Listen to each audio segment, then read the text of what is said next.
What's going on, everybody? Welcome to the Tuesday edition of the NBA Slate Starter Podcast. I'm Eric, joined with my buddy Rayen as we break down the 6-game NBA DFS slate on DraftKings and FanDuel. What's so funny over there? Nothing. I just dropped my phone. Daniel Gafford is funny.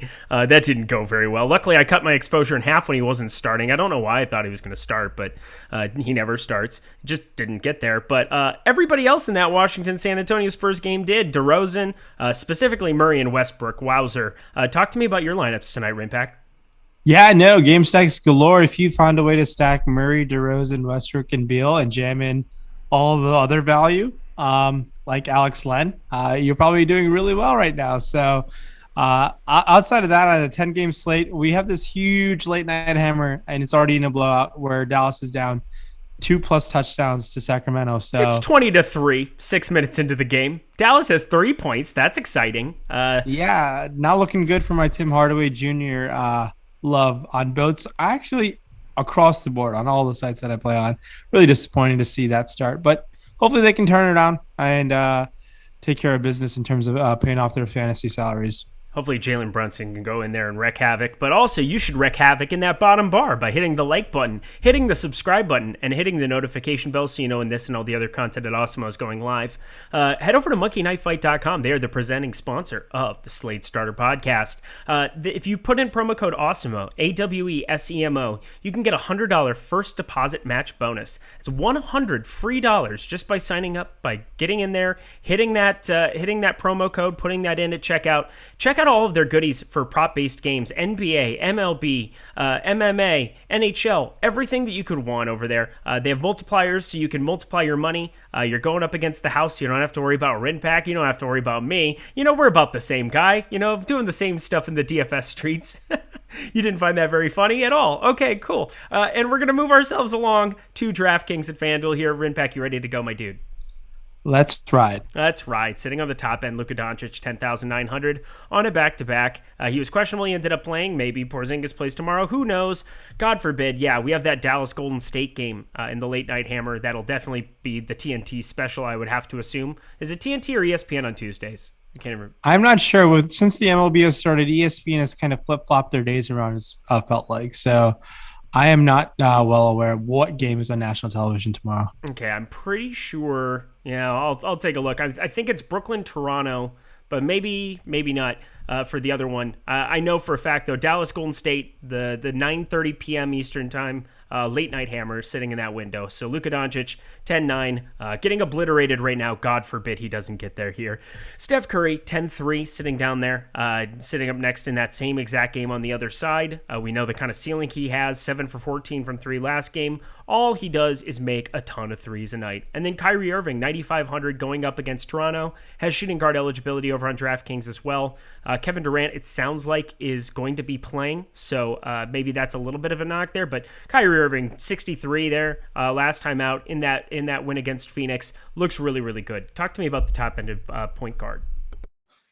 The top end of point guard is going to be loaded. Obviously, we got Luka and Steph in a great matchup against each other. I think they can definitely go back and forth. And Kyrie Irving has great tournament upside. And I think Dame Lillard has been really, really disappointing. We haven't seen that explosion spot. He's still taking 20+ shot attempts. He's gone 27, 22, 23, 23.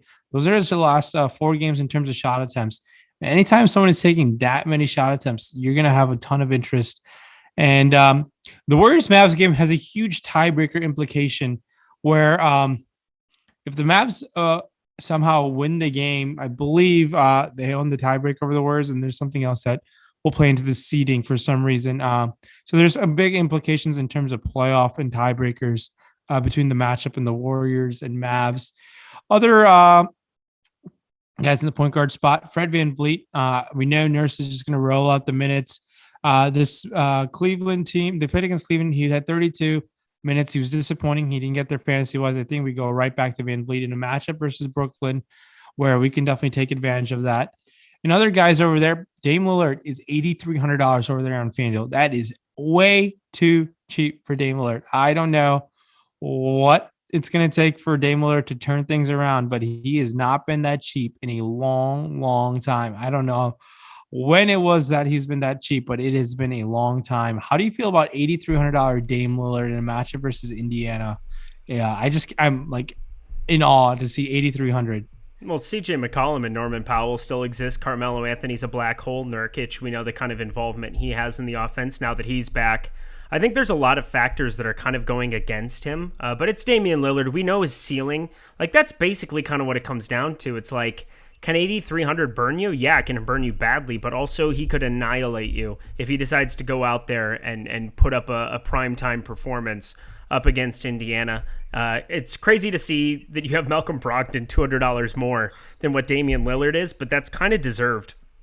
And with Sabonis continuing to be out, with Miles Turner continuing to be out, like, it's going to be the Malcolm Brogdon show. And I think, as weird as it is to say, I still prioritize him for $200 more than Damian Lillard, who has a cast of characters around him. It's a little bit more adept. I mean, obviously, we're going to get to Karis LeVert later, but it's basically Malcolm Brogdon, his assist rate, his everything. What do you think about that? It's been 4 years on FanDuel since Dame Lillard has been priced at $8,300. We're dating back to 2017.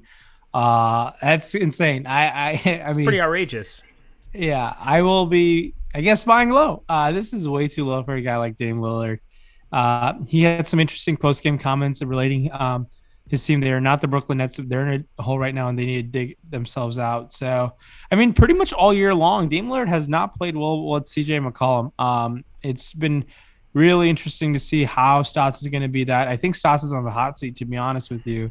The team is reeling, and if they don't get out of the first round, Terry Stotts has been there for a long time. He's one of the longest tenured head coaches in the league. I think it goes Spo, Carlisle, and then maybe him, and Popovich, obviously, who leads the way. But he's one of the longest tenured head coaches. So I am going to be on Dame just because I think Dame can obliterate that price tag. And I'm fine pivoting a guy like Brogdon. But other guys you want to spend down for, tough to really go anywhere else in full confidence in terms of spending down. I can't have that much confidence in McConnell just because, like, he needs some. I just believe to have confidence in him to put up 40 plus at that price tag again. It's not necessarily in a 6-game slate. There are ways for him to pay it off. I'm just not too sure about it. And point guard over there on DraftKings, I think KPJ, Kevin Porter Jr., $6,500, point guard, shooting guard eligible. No wall for the rest of the year. I think it's KPJ's time to show out. He's coming back after COVID protocols after he made a brief visit to the Gentlemen's Club in Houston and resulted in Sterling Brown getting beat up. But KPJ is here at $6,500. Oops. Oopsie. Malachi Flynn, how about this guy? 4K, 4,200 over on DraftKings. Kind of strange to be saying his name again because he feels like it's been forever since we rostered him. That's just how NBA DFS is. What have you done for me lately? They got all their cast of characters back, but he did. This is a 6-gamer. It might seem a little bit thin, but he got up to 24 minutes today. What did he end up with? I know that I saw 24 minutes. He was playing well in that game. 36.5 FanDuel points is what he ended up at. So on the second half of a back-to-back, he did kind of show out a little bit. They have Gary Trent, Paul Watson, Harris all out. So Gary Trent, and Boucher as well. So they need some offense here and there. He kind of was inserted in there and made good again. Malachi Flynn, 4,200. Take a couple shots on him, punting him, because if he gets to 20-plus minutes, he's definitely viable. That's about all that I got. Also found out it is the TNT game. That's what I was looking for. Mavericks and Warriors. That is going to be your evening hammer. So Steph Curry in prime time. Hi, how are you doing for me? Let's fire that up. Over to FanDuel we go. Luka in prime time is also a thing. Luka prime time is definitely a thing. Yeah. Luka against the Kings on a random Monday, not in front of anybody, not a thing. Should have known that. Top end shooting guard, Karis LeVert, 8,300. Been fantastic here of late as well. Only 33.6, but it was an absolute blowout against Orlando in his 29 minutes there. Game before it, 30 minutes against Detroit, 45.9. 40 minutes against OKC and 56 on FanDuel. Those are nice numbers. Fred VanVleet got the bump up from his 7,300, his atrocious price he was at that he busted at today. He's up to 8K, but against Brooklyn, I'm definitely going to have some interest on that side of it. CJ McCollum sitting there at 7,800. That's going to be an interesting one, but really kind of the one that I want to bring up, way down there. Landry Shamet is at 4,300. He's going to play a ton of minutes now. Bruce Brown's going to be out with a knee deal. James Harden continues to be out. What do you think about this entire shooting guard position? Yeah, shooting guard position. We got Kyrie up top over there on DraftKings, but I think Tatum is out tomorrow, and Jaylen Brown, I think, is someone we have to go to. An OKC team that will be on a back-to-back. We talked about Van Vliet in the point guard spot. Karis LeVert against the Portland defense doesn't scare me. I think he can be a pivot off of Brogdon. You can roster them both. We saw that they can both get there, but I don't have any issues going to LeVert at that price tag in a very favorable matchup. If you've been riding Rozier with no LaMelo Ball, things have been going pretty well for you. So I won't blame you if you want to go to Rozier yet again at that price tag. If you want to spend down, and we talked about Kevin Porter Jr., I think that's fine. But shout out to D'Angelo Russell, man. He put up 53 fantasy points today. We've been talking about Russell. Even if he's going to play 30-plus minutes, he can get hot from the field, and he did it today. He put up a double-double, 27 and 12. Really great game. As Adrian Wojnarowski just tweeted out saying the Jazz are in jeopardy of losing that 1 seed, as the Minnesota Timberwolves are in jeopardy of losing a top 3 pick. So shout out to the Timberwolves for not knowing what tanking is. And at least I bet them today. You were on the show. You saw the tip off. At least I bet Minnesota today because I knew they were going to do something stupid like this. Go ahead. But hey, I mean, Russell and Town showing that they don't need a top 3 pick anymore. So we'll see how many more games they rattle off and how far the Jazz fall without Donovan Mitchell. It's going to be really interesting in the final couple of weeks of the season. Going over there on FanDuel, Van Vliet, 8K, great. Great. If you want to pivot to LeVert, McCollum, great tournament on pivots, in my opinion. Andrew Wiggins, 6,600 in matchup versus Dallas. We know he has an upside within him. He's playing 36, 37 minutes. That's a ton of minutes. And at those minutes, I'll take him at that price tag, especially against a Dallas team. And Devontae Graham, $5,700 is a fine spend down option, in my opinion. And if this Dallas team is going to be continuing to shorthanded, I think we continue to ride Tim Hardaway Jr. Hardaway Jr. has already taken 7 shots in 10 minutes of play. So shot volume and sub 4K and a team versus Golden State, I think he's already in play if guys are in play, just because he can get hot. And at 3,900, he doesn't need to do much. Damian Jones, Kyle Guy, and Terrence Davis are destroying Dallas right now. This is just the dumbest thing. I got to turn this off. I can't look at this anymore. Stupid ESPN tracker, whatever. Moving our way down there. Yeah, it gets a little interesting in other places, but did you talk about Armani Brooks at all? Because he played 42 minutes against Denver. I don't know if you had seen that. 42 minutes down there, 4,100 on FanDuel. He's kind of your boy. You kind of made him a thing. You were the first one to roster him. What do you think about him? Yeah, but he's needs like all 48 minutes to really pay off that price. Honestly, he's known for his 3-point shooting, and he started at 5 of 6 in one game, and then he's just like been pretty bad. But he's gonna play a ton of minutes, in my opinion, as long as there's no Sterling Brown and no John Wall is going to be there. Yeah, John Wall's out for the rest of the year. That's what they announced today. So wanted to bring Armani Brooks up. He's point guard on DraftKings, over on shooting guard for FanDuel at 4,100. And on DraftKings, he is 4,300. So letting that be known. Ready to head over to small forward? Let's do it. All right, Luke is up there, 10-9. Jaylen Brown, 8-4. So we talked about both of them. Chris Middleton, 7,700 up against Charlotte. Miles Bridges, 7,500. I mean, he's been good. Like, I can't believe how much fun I'm having watching Miles Bridges play basketball lately. First of all, he's just a walking heat check. Second of all, he's a walking dunk master. And yeah, so against Milwaukee, Giannis, not the greatest spot. I'm assuming they're going to be big underdogs, but maybe a contrarian spend up. Sitting right next to Anthony Edwards, who put up 51.25 himself yesterday, or 2 days ago it would have been, and today didn't play it nearly as well and ended up being D'Angelo Russell. Going to be hard to target these Minnesota guys, but it seems like one of them constantly is going for a ceiling between Towns, between Edwards, and between Russells. So do you have a preference on taking a shot on one of those guys? And then let's go around the small forward position. Yeah, the small forward spot over there on FanDuel. Tough not to love Kevin Porter Jr. in a matchup versus Minnesota. Jaylen Brown with no Tatum potentially, $8,100. Really have a ton of interest going there.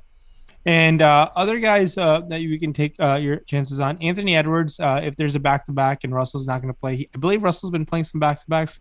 I need to take a look into that. But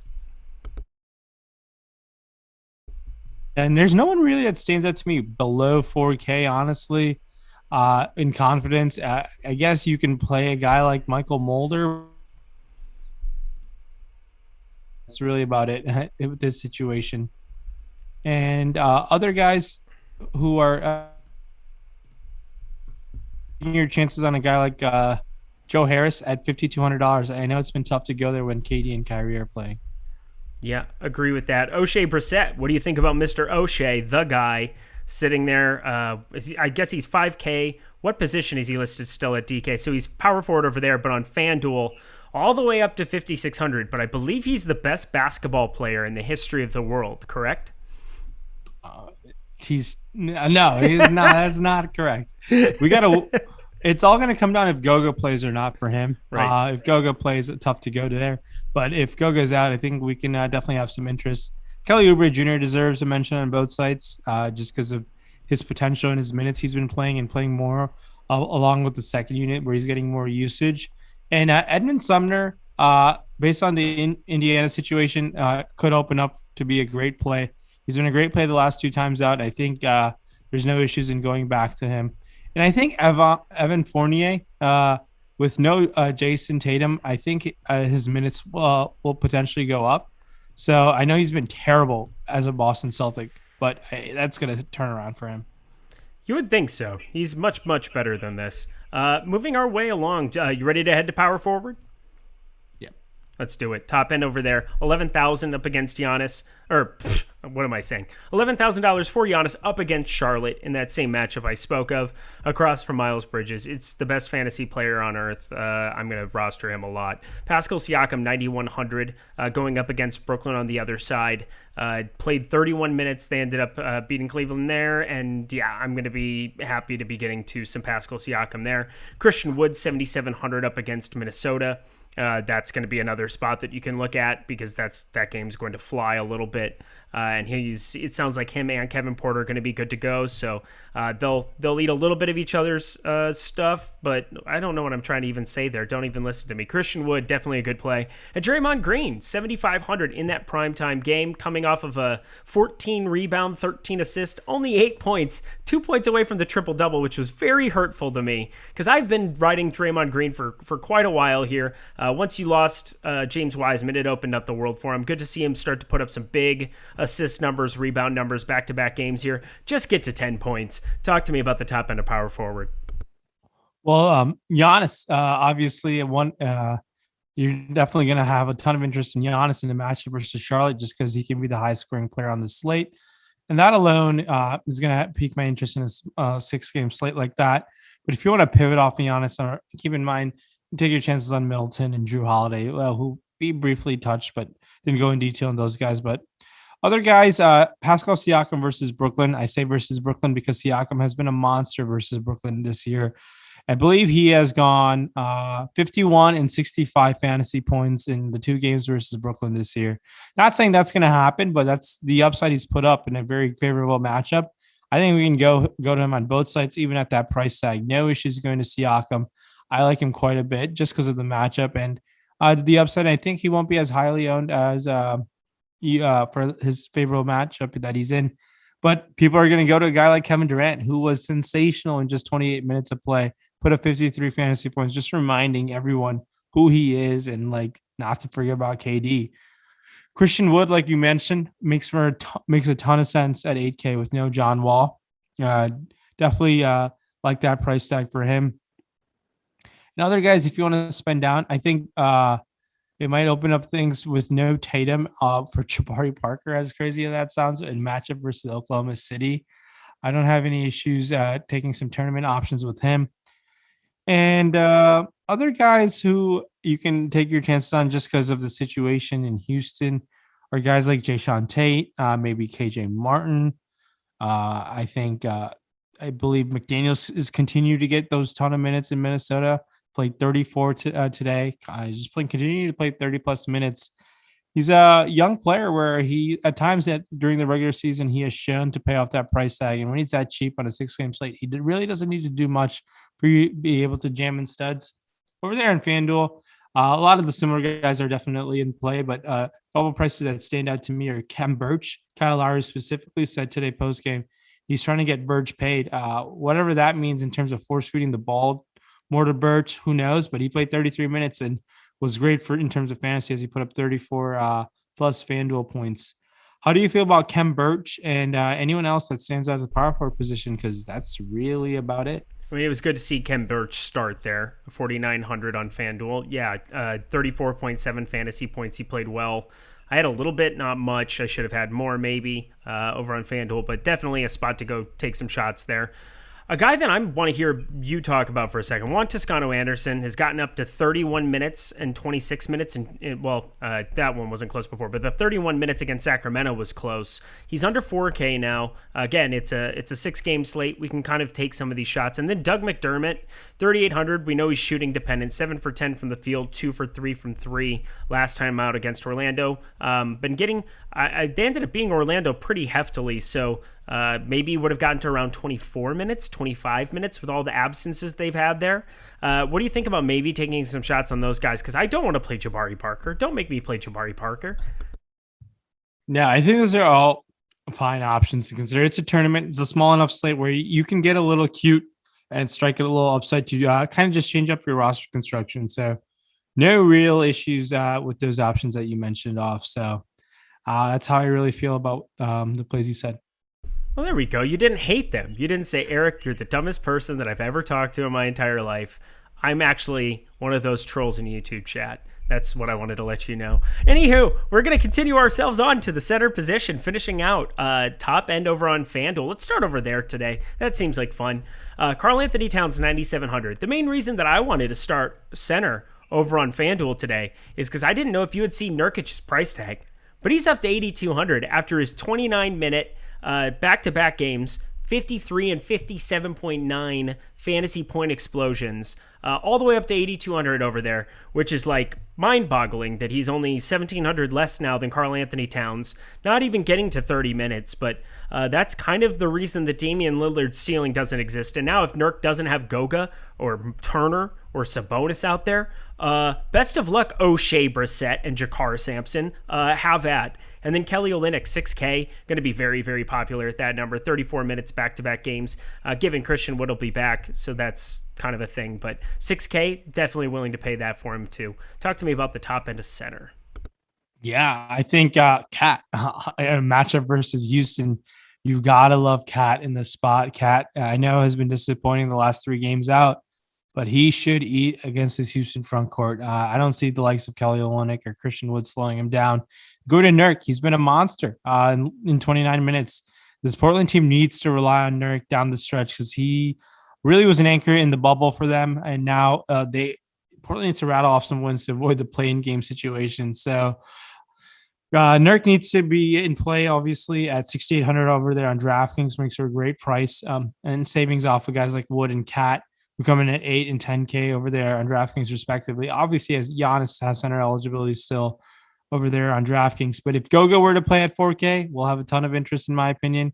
Coming off an ankle injury, so he might be limited, but that price tag for Goga, we know there's an upside for Goga Batadze at $5,100, even on FanDuel. But Robert Williams is set to return, I believe, and he's priced at $5,500 on both sites. Now, he is a fantasy monster. If he's going to even play 24 minutes against this OKC team, he could definitely pay off that price tag. So I don't mind Robert Williams returning back from injury. And it's going to be a fun center slate just because there's Cat, who's like the super stud, but everyone else is kind of like your mid-tier options. People might shy away at their elevated price tags, and we'd have to make some tough decision points after that. So it won't be the craziest thing to take some tournament options on guys like DeAndre Jordan or Brook Lopez because they will be really, really low owned and could put up a monster upside just at sub 5% ownership in tournaments only. So that's kind of how the center positions kind of ironing out. Not a true priority to jam in 2 centers at your utility spot tomorrow on DraftKings either. Definitely agree. Unless one of them is Nurkic and one of them is Karl Anthony Towns. But you can't do that in 150 lineups. I mean, you could. That would get very, very interesting what your other positions would be in doing such things. I also want to let it be known that Trey Burke and Boban Marjanovic are running the pick and roll with Luka Doncic out on the basketball floor. And I don't know what to believe anymore. So, Rinpack, please close us out here before I have a meltdown. Well, Dallas has made this a game, and hopefully the plays that we thought were good will pay off. If not, it's another day in DFS, and we go on to Tuesday. And check out all our content throughout the day. Check out our data and tools, and have fun and good luck. We'll catch you tomorrow. We will catch you tomorrow. Happy Trey Burke night for Rinpack over there in Michigan, celebrating his alum. For me, Iowa State, Tyrese Halliburton going off. We'll see you guys tomorrow.